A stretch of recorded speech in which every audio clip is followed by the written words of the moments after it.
صلوا على محمد وآل محمد. ما صل على محمد. أعوذ بالله من الشيطان اللعين الرجيم.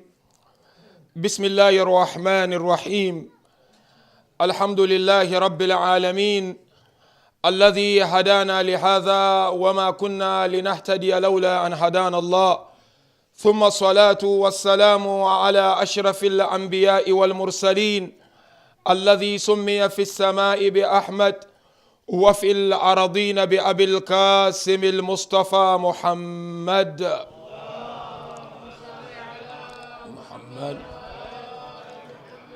طب القلوب ودوائها ونور أبصارها، وعلى أهل بيته الذين أذهب الله عنهم الرجس وطهرهم تطهيرا.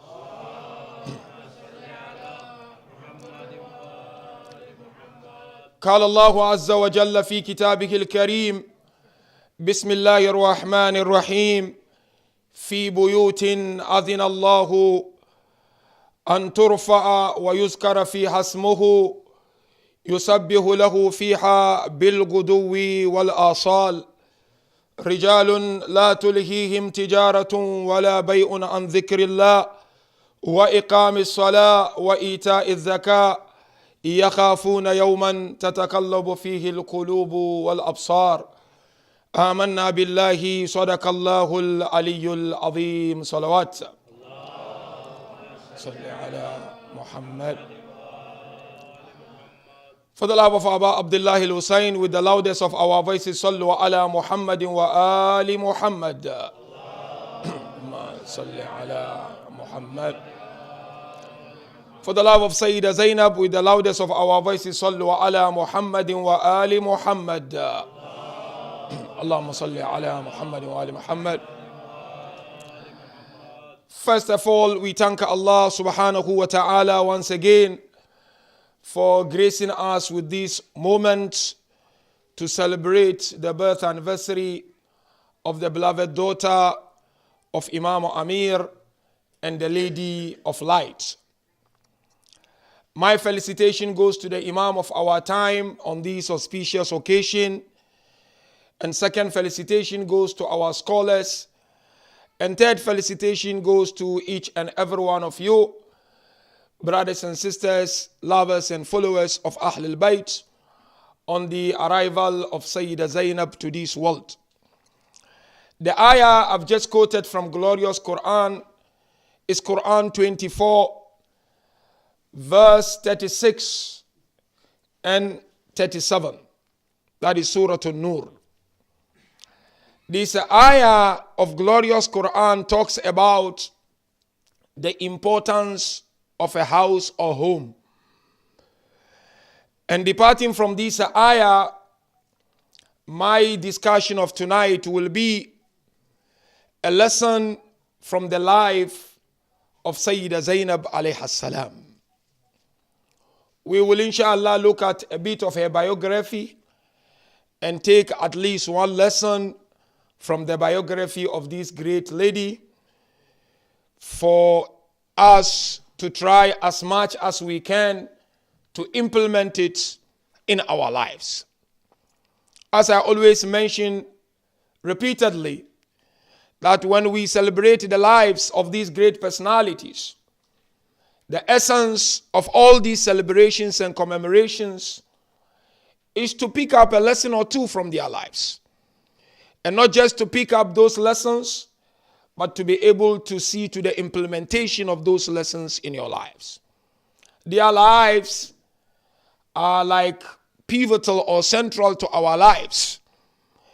And Allah Tabaraka wa Ta'ala expects us to take them as our role models, as those people that we look and check and assess whether we are on the right track or not.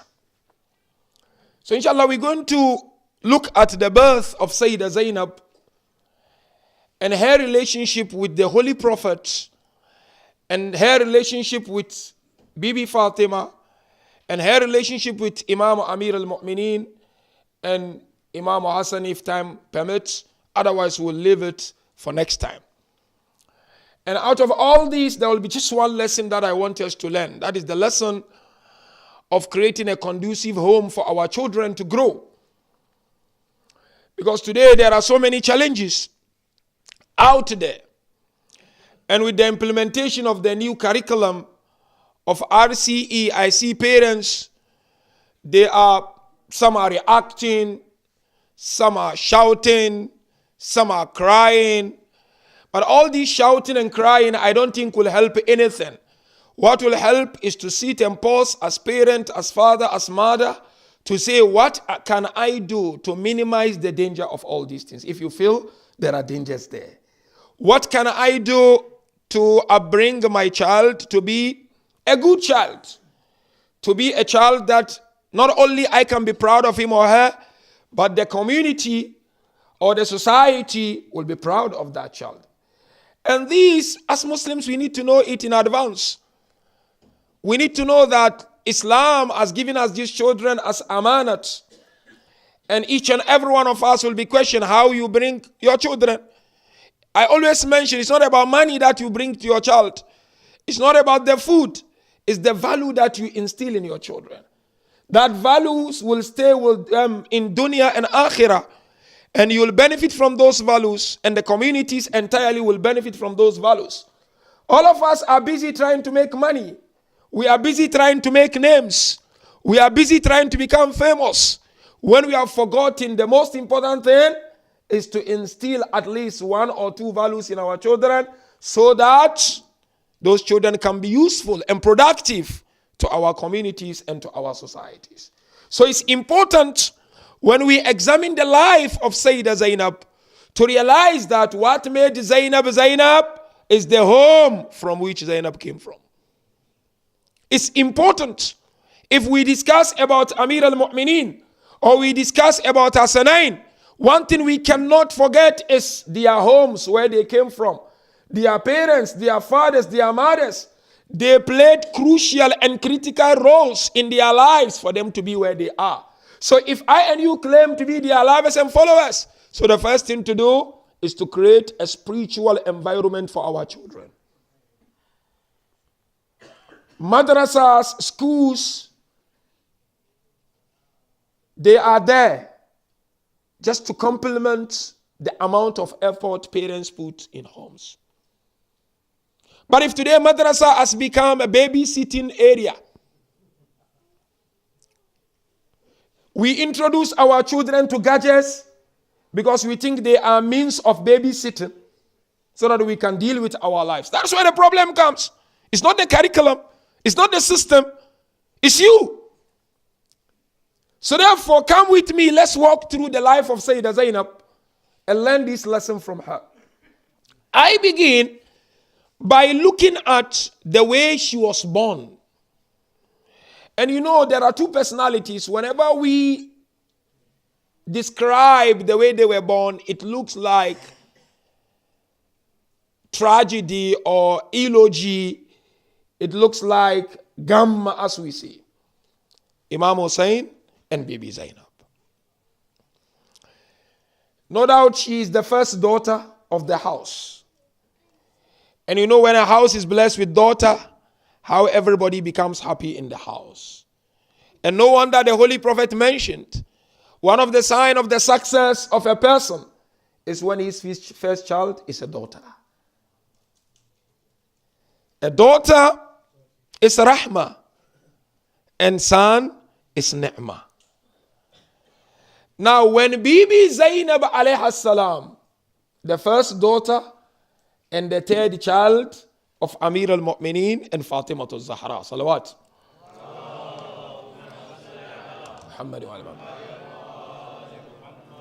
The Holy Prophet visited the house of Amir al-Mu'mineen, next to each other, next door.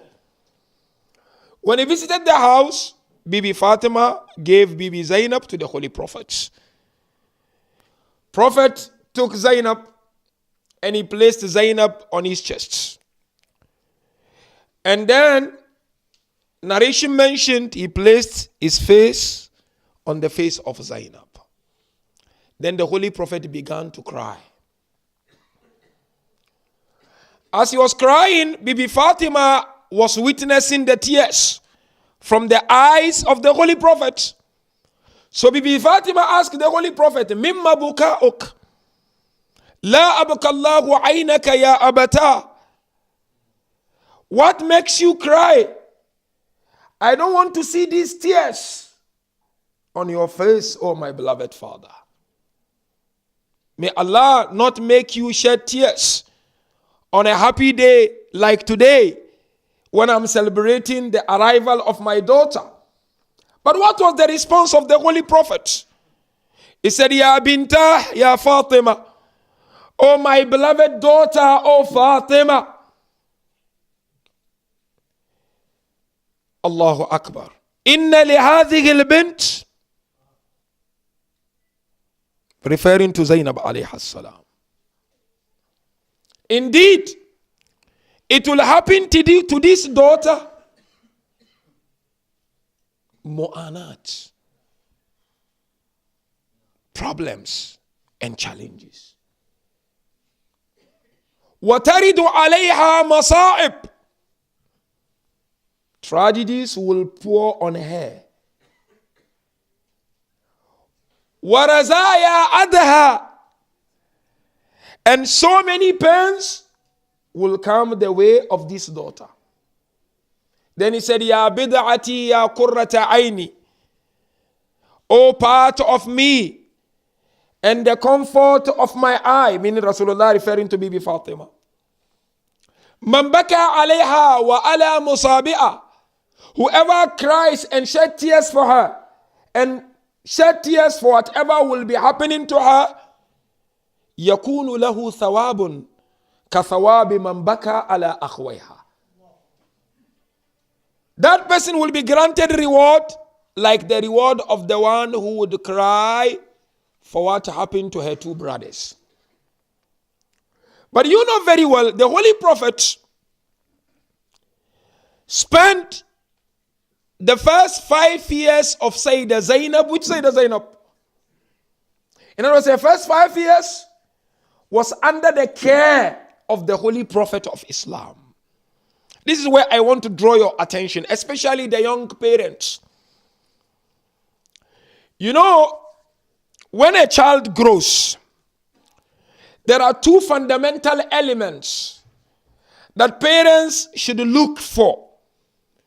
When they spot those two elements in their children, they should capitalize on them and make sure those two elements take the children to the highest level of growth. First one is intelligence, and the second one is early maturity. You remember there was a night of Imam al-Jawad when I discussed the difference between early maturity and inspiration. You as a parent, when your children grow, watch them. If you spot that this child is growing early, then pay attention. Or if the child is very intelligent, pay attention. So how do you spot early maturity? I mentioned it, but just quickly to be on the same wavelength. Every child who is of early maturity is intelligent. But not every intelligent child is growing earlier. So how do you spot early maturity? Number one, suratul istiqbal. The child captures quickly. You will say something here like you playing. The next day you will hear your child mentioning it. It means this boy or this girl, you have to pay attention to what you say. It's growing quickly. Second is suratul faham. The child understands easily. You don't have to struggle to make the child understand. You just mention one or two things, you realize your child is taking it, picking it up. And the third thing, just to spot that this child is really growing quicker and earlier, is qudrat al-jam'i wa taqsim. That when you give the child some complicated task, like you buy something like say aeroplane and it has been dismantled, you bring it to home and you see your child is able to assemble it within a short space of time, And then you know this child is very dangerous. But positive danger, isn't it? And then of course the last one is quwwatul hajj. The power of the intellect of the child.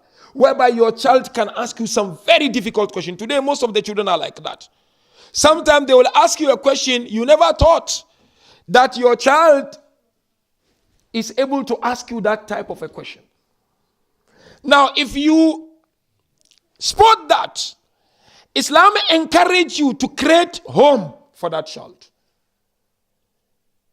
And so scholars come forward and said, if you're talking of any other child, what of the child of the lady who was born from the fruit of Jannah? And the child whose father is the door of the city of knowledge. It means that house is not a joke.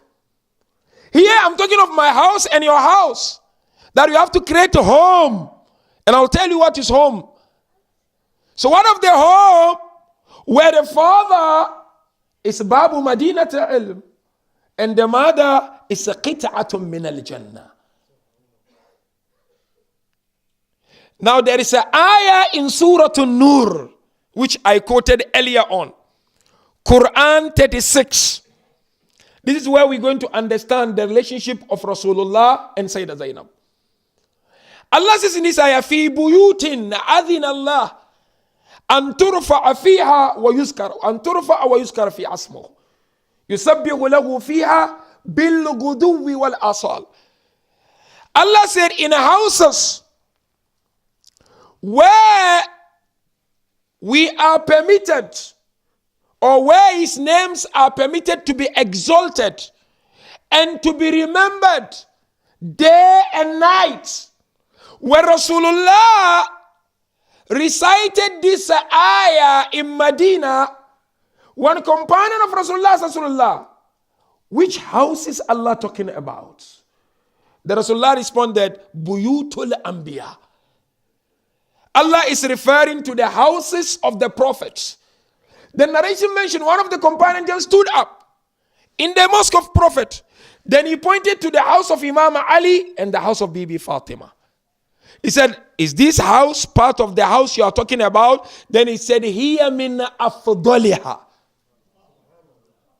Said this house is the best of those houses. That is the house of Zainab alayha salam. Zainab came from that house. What is this house? Brothers and sisters, young parents, home is crucial in upbringing children.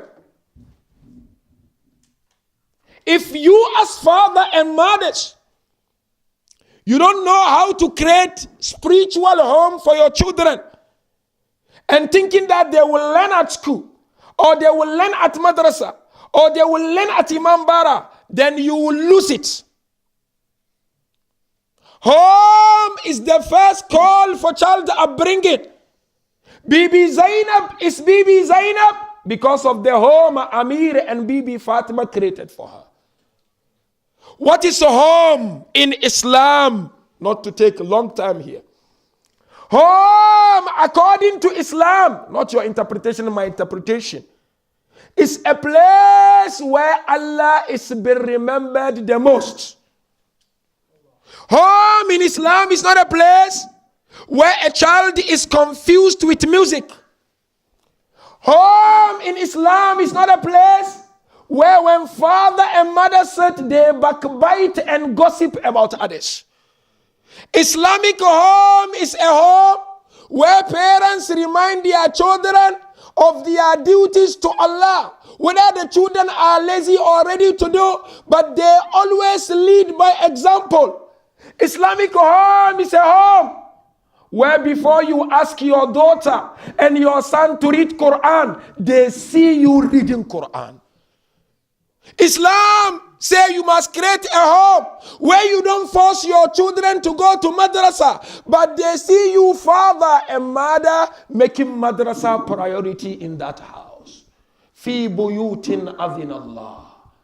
Zainab is Zainab because of the house Amir and Fatima created for her.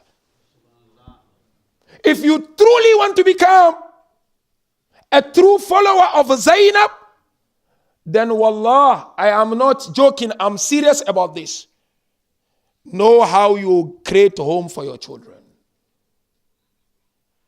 Let them see you praying. They will do insha'Allah. Let them see you loving Allah. You see, our problem. All of us, we introduce our children to money more than the way we introduce them to Allah. We think that when we show them money, that's everything. But there is a danger in that. If they don't get that anymore, they may cause you sleepless nights, as it is happening today. Many of us, the home we are creating for our children, I want you to become a doctor. Inshallah, I will discuss about tarbiyah. I want you to become a doctor.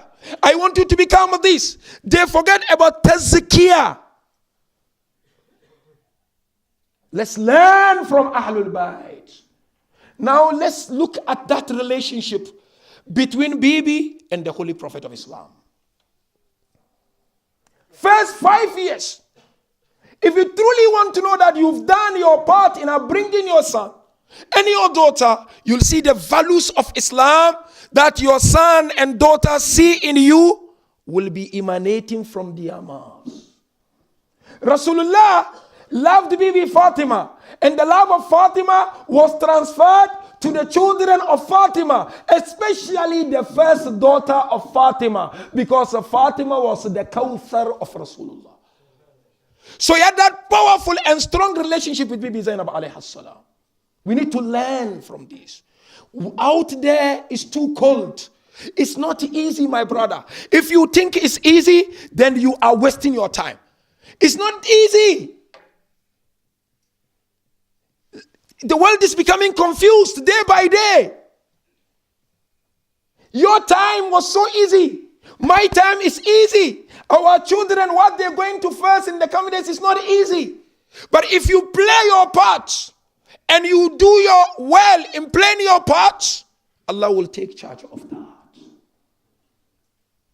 When they go to varsities, they are not going with you. When they spend that 5-6 hours at school, they are not with you. But if you create that home, it will be good. So look at Zainab and Rasulullah. Very young Zainab alayhi salam. She would narrate what she used to hear Rasulullah teaching people as she was sitting next to Rasulullah. One common tradition which we all know about Rasulullah and Bibi Fatima and Amir al-Mu'minin. That tradition, if you go and look at the chain of transmission, you realize that it was reported by Zainab alayhi salam. What is that tradition? Zainab reported by Hamza to Tusi, he reported that one day my father prayed behind the Holy Prophet. You need a child like that, isn't it?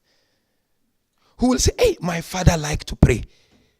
My mother always Quran. My father always charity. That is good. These are values. She said when they finished praying, you know this riwayah. Rasulullah looked at Imam Amir and he said, Hal indakum tu'amun? Amir, do you have food in the house? I want to come as your guest tonight. What was the response of Amir al-Mu'minin? Lama akul mundu thalathati ayyamin. I've not eaten for the past 3 days. I've not eaten doesn't mean that there was no water there. It means proper meal wasn't there. Then what was the response of Rasulullah? Imdi bina ila binta Fatima. Said, then take us to my daughter Fatima. Zainab is narrating. She said, I witnessed, I saw it. Rasulullah then spoke to Fatima. Hal indaki shay'un min at-ta'am? Fatima, do you have something of food for me to eat? Fatima kept quiet. Rasulullah said, Fidaki abuk. May your father be sacrificed for you, Fatima. That's a relationship. Zainab was witness to that. Then, of course, narration told us the food just came down to Fatima. And Rasulullah said, I thank Allah that in my family there is the like of Zakaria and Maryam. But my point here is what? Zainab at the age of 5, you see, the children today are very smart, Habibi. Don't take things for granted. Some of us, we introduce our children very early to phones. No, it's the world. Who told you it's the world? It's you. Child crying, they give him phone so he can stop crying. This is wrong. Unlimited internet. That's it. Then you cry? Habibi. You have to know when to introduce them to internet, when to introduce them to phone. Today, there is this play game. You know these games? There is this game they call Fortnite. Parents, if they don't want stress, they put the children, they say, you play. Later we'll sort you. I've been to places, I saw children, weekend, Saturday, Sunday, wallah, they playing it throughout. But if you introduce to them, it's difficult to take it away. As they grow, as young as they are from infancy, you have to understand the stages of upbringing. But once you introduce them and you take it away, then you're going to cause fitna. So these are very, very important. So the first thing is that Zainab had that relationship with Rasulullah. To such an extent, she could narrate from Rasulullah. Look at her relationship with her beloved mother, Bibi Fatima. And you know very well, naturally, there is a bond between mother and her daughter. Even psychologically, this has been proven. That mother is an ocean of love, compassion, and emotion. And daughter needs that. And she gets that more from her mother than her father. That's why you see there is that strong bonding between mother and her daughter. Some scholars said the reason for that is that because of the agenda. They share gender together. But Bibi Fatima had that very strong relationship with her daughter Zainab alayhi salam. And if you want to see the relationship, Zainab narrated so many things from her beloved mother, Bibi Fatima alayhi salam. One of the common narration which we all know, that Bibi Fatima would pray for her neighbors before the people of the house, isn't it? When she was asked how, she said neighbor first. This report was first narrated by Sayyidah Zainab alayhi salam. That's the relationship she had with her beloved mother, Bibi Fatima alayhi salam. And no doubt Zainab narrated, she said, my mother told me, you see this is the relationship, when she gave birth to my brother Hussein, our grandfather came. She said, my mother told me, when he came to the house, my mother said, I gave Hussein to my daughter, to Rasulullah. فَنَاوَلْتُهُ إِيَّا. When I gave to him, what happened? Said Rasulullah looked at Hussein. Said, هَذَا إِمَامٌ وَابْنُ الْإِمَامِ. Said, this is Imam and the son of Imam. So I'm trying to say that, look, they had this relationship that they could teach something and they could tell her something and she was able to narrate it to us. But now, her relationship with Amir al-Mu'mineen is very emotional and painful relationship. You know the life of Imam Amir al-Mu'mineen. Imam moved to Basra. And from Basra, he moved to Kufa and settled in Kufa. All this journey, Imam was his children. So when they were in Basra, when Imam was about to move to Kufa, the first person who moved with some entourage, with some group of lovers of Imam Ali, was Abdullah ibn Ja'far, the husband of Sayyidah Zainab alayhi salam. He was the first one to move to Kufa. So when he moved to Kufa, then later on, Imam Amir al-Mu'mineen moved with his family. Sallallahu Muhammad wa ali Muhammad. Allahumma salli ala Muhammad wa ali Muhammad. Salawat, salawat.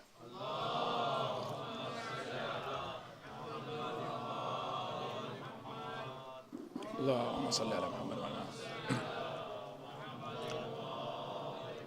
Now you see, Imam Amir al-Mu'mineen, when they moved to Kufa, you know Kufa, there was Darul Imara. Those of you who have been to Kufa, you know Darul Imara. Darul Imara used to be like the palace of a king, the then leader who used to be there. So when Imam Amir al-Mu'mineen moved to Kufa, there was no any leader at that time. So Imam Ali settled at Darul Imara. And at Darul Imara, Imam Hassan had his own place. Imam Hussein, Bibi Zainab with her family had their own place. But you see, the year in which Imam Amir left this world, what Imam did in that Ramadan was to rotate houses of his children for iftar. So he'd go to Imam Hassan, had iftar. Imam Hussein would have iftar. And then he'll come. The last house he went and he had to be struck that night was the house of Zainab alayhi salam. The house of Abdullah ibn Ja'far. Historians mention that shows the relationship Amir al-Mu'mineen had with Zainab. But al-Mu'min Imam was in that house. Zainab narrates what transpired between her and Amir al-Mu'mineen on that night. She said, my father came. We all had iftar. Brothers left.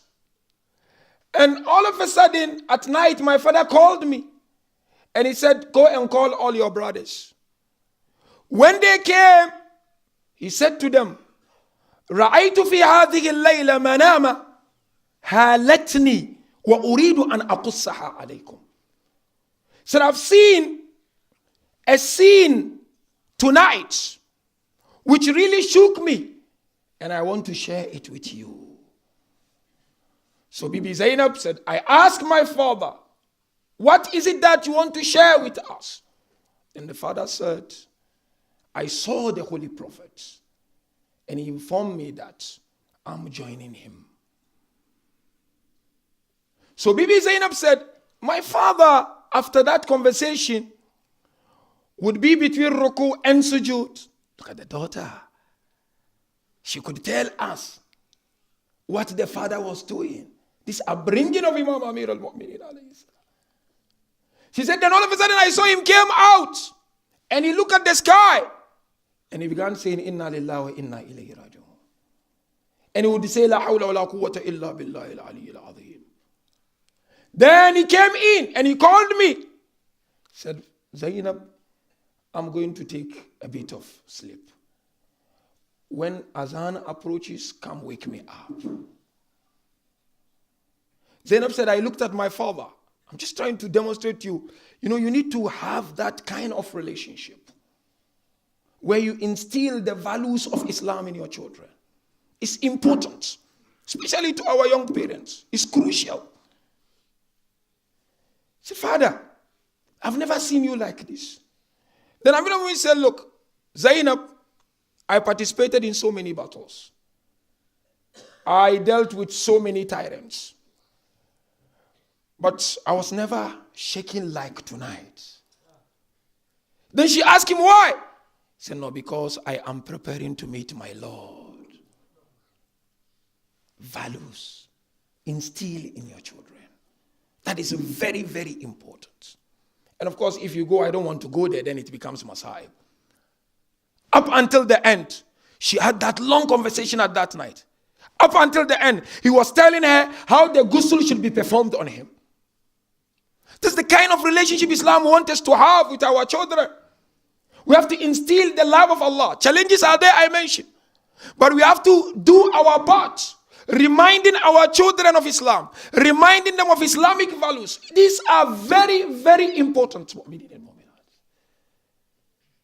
Otherwise, you see, we will keep reacting like the way we are in our communities. People like to react. We fold our arms. We do nothing about things. When something happens, people jump from pillar to post. Everybody is passing fatwa. We need to prepare in advance before something comes to triggers our reaction. When we hear that girl does something, everyone starts shivering. Don't shiver, take it easy. But play your part. And the last part I want to share is her relationship with Imam Hassan. You know, she had two set of relationships with Imam Hassan. One relationship of a brother and one relationship of Imam, because Amir al-Mu'minin left the world and Imam Hassan took over. And you know, Islam taught us, your bigger brother or your elders, he is in place of your father, according to Islam. But then that Imam, Bibi Zainab alayhi salam, also honored Imam Hassan as her Imam. Now look at this. Bibi Zainab narrated, she said, this is my last point. One day I was sitting, and then I realized my two brothers were busy talking, communicating, they were discussing. So I decided to get closer to hear what they are saying. She said, when I got closer, I realized they were teaching some valuable things that ought to be shared from the Holy Prophets. What is that? She said, I heard them saying, Al-halalu bayyinun wal-haramu bayyinun. Wa shubuhatun la ya'lamuha kathirun min an-nas. Majlisi reported this also. So I heard them saying, the Holy Prophet mentioned, and they were discussing, exploring in depth of this tradition, that halal is known and haram is known. Allah, today, who doesn't know what is halal and haram? Who doesn't know? If I sit here and said halal, it's just a reminder. Everybody knows what is halal. But he said, وَشُبُهَاتٌ. But alongside the halal and haram, there are some gray areas. Shubuhat, arguments, debates, talkings. Prophet said, Man tarakaha saluha umuru dini. Whoever stay away from these shubuhat, these unnecessary arguments. You see, brothers and sisters, Islam is not a religion of personal opinions. It's a religion of experts. Like the way your field of studies are filled of experts, Islam also is a field of experts. You can talk more of it if you are expert. If you are not expert, yes, you can say I disagree, but you cannot impose your disagreement on someone. If Islam is about everybody's opinion, then there will be chaos. Halalu bayyin, haramu bayyin. But there are some gray area. وَبَيْنَهُمَا some أُمُورٌ مُشْتَبِهَاتٌ. Between the halal and haram, there are some gray areas that Islam caution us not to put yourself there too much. So if you stay away from that, صَلُحَ أُمُورُ دِينِهِ وَصَلُحَتْ مُرُوءَتُهُ وَعِرْضُهُ. If you stay away from it, your religion will be perfected. And your dignity and honor will be maintained. But then he said, وَمَنْ تَلَبَّسَ بِهَا. Whoever wants to entertain these shubuhat, these gray areas, تَلَبَّسَ بِهَا, you clothing yourself with it. That is your food. That is your drink. Baba, you cannot make things mustahab if you are not expert. If you want to do that, then become expert. Leave the expert to continue discussing. Yes, you've got the right to talk about it. That's something else. Everybody's got the right. Having right doesn't mean that you can make it a gospel truth. We agree to disagree, isn't it? So Prophet is saying, "Woman talabbasa biha." Whoever goes into this shubahat without proper understanding and background, he said, you will be like a shepherd who forces his cattle, excuse my word, or goats, to a boundary where the king says nobody should be there. This is just a saying in that tradition. So he said, if you take them there, then they're going to get slaughtered. Then he said, وَإِنَّ لِكُلِّ مَلِكٍ حِمَى.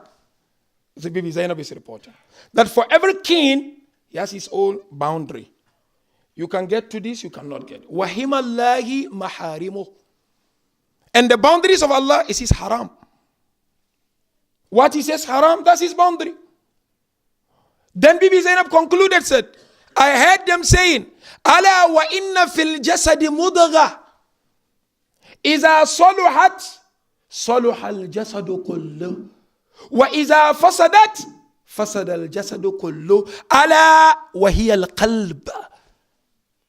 So I heard them discussing, Hassan and Hussein, that in our body, physical body, in our system, there is a flesh there.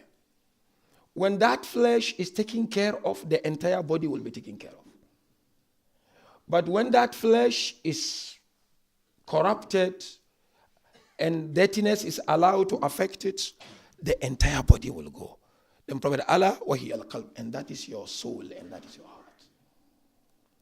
What I'm trying to say is that mu'minin and mu'minat, tarbiyah is a technique, it's a skill. If you don't spend time to understand this skill,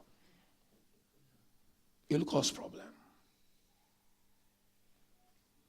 And it is our duties, it is our responsibilities to ensure that we play our parts in instilling these values that I and you have. Otherwise, children will not be held responsible. We will be held responsible. So when we celebrate in conclusion the life of this great lady, it's just to ask ourselves some difficult questions. You remember I discussed about her Isma. She's not ma'asum like Imam Hassan and Imam Hussein. We discussed that here. But how did she get to that level? Yes, we cannot compare ourselves to the parents of Zainab, but we can learn something from the parent of Zainab. And if we try to do that, Allah Ta'ala will help us. And so, those of you who have very young children, you need to go back to those techniques of Islam, of understanding what to do in the first 7, and what to do in the second 7, and what to do in the third 7. I think it becomes more important today than any other time. That as parents, try to understand, what is it that I should do in that first 7? And what is it that I should do? Yes, we need money. We cannot grow without money. We cannot do, but be careful.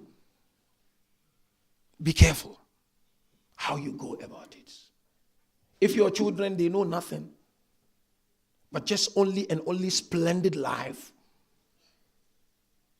and that is where you pay attention when they realize the way you are, and they realize you don't pay attention to other levels, like reading, then it becomes a problem. Madrasa is going to open. Show concern and priority as parents. If you show concern and priority, your child will pick it up easily. But if you don't do, and you expect the child to become malaika, then it's not going to work out. You have to teach your children by action.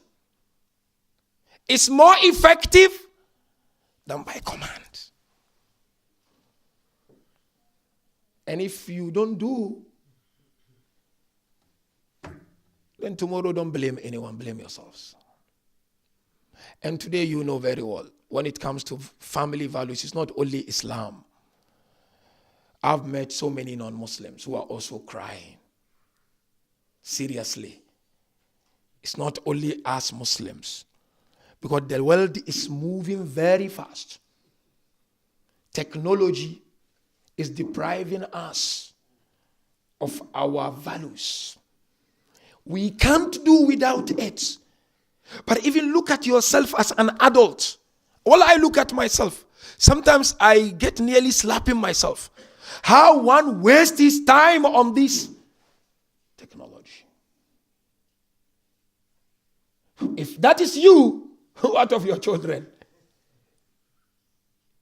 So therefore, let's try our level best and understand the friends of your children. Know them. Know the type of play they have on their phones. And as I mentioned, you know that fortnight, I will encourage parents, inshallah, to study it. I've done some studies about it, but I cannot tell you now. Inshallah, during Ayyam Fatimiyah, I will discuss it more. Just look at it, and then you will tell me.